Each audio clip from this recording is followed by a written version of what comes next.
எந்த மாநிலத்துடனும் கருத்தாய்வு மேற்கொள்ளாமல் நாடாளுமன்றத்தை கூட்டி தொகுதி மறுவரையறையை கொண்டுவர நடுவண் அரசு முயற்சிப்பதாக கூறியுள்ள முதலமைச்சர் மு.க.ஸ்டாலின், மக்கள் தொகையை கட்டுப்படுத்தியதற்கான ஒருத்தல்தான் தொகுதி மறுவரையறையா எனவும், இது மிரட்டல் அல்ல, இறுதி எச்சரிக்கை எனவும் தெரிவித்துள்ளார்.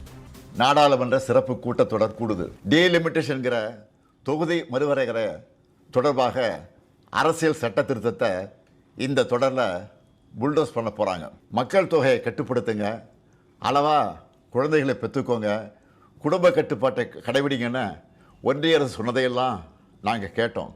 சொன்னதை ஒழுங்காக செஞ்சதுக்காகவே எங்களுக்கு தண்டனை தருவீங்களா? திமுக மட்டுமல்ல, எந்த கட்சியோடவும் எந்த மாநிலத்தோடவும் எந்த ஆலோசனை நடத்தாமல் அவங்க இஷ்டத்துக்கு பண்ண பார்க்குறாங்க. இவங்க இப்படி மறைச்சு பண்ணுறாங்கன்னா கண்டிப்பாக ஏதோ பெரிய ஆபத்து இருக்குன்னு எல்லாருக்குமே அந்த சந்தேகம் வலுவடையுது. தமிழ்நாட்டை பாதிக்கிற மாதிரியோ வட மாநிலங்களுக்கு அரசியல் வலிமையை மேலும் வாரி வழங்குற மாதிரியோ ஏதாவது நடந்தால் தமிழ்நாட்டில் இருக்க நாங்கள்லாம் பார்த்துட்டு சும்மா இருக்க மாட்டோம். தமிழ்நாடு முதலமைச்சராக இருக்கிற என்னுடைய தலைமையிலேயே மிகப்பெரிய போராட்டம் நடத்துவோம். நீங்கள் இதுவரை பார்க்காத தமிழ்நாட்டை பார்க்க வேண்டியிருக்கும்.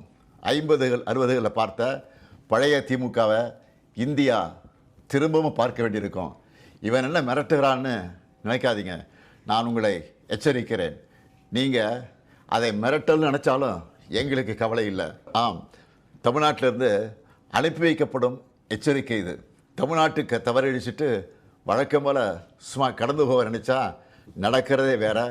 சட்டமேதை அண்ணல் அம்பேத்கர் அவர்களின் பிறந்தநாளில் அவர் மேல் ஆணையாக சொல்கிறேன், தமிழ்நாடு பாதிக்கப்பட்டால் இந்தியாவையே திரும்பி பார்க்க வச்சுடுவோம். மாண்புமிகு பிரதமர் மோடி அவர்களே, மீண்டும் சொல்கிறேன், இது தமிழ்நாட்டிலிருந்து உங்களை நோக்கி விடுக்கப்படக்கூடிய இறுதி எச்சரிக்கை.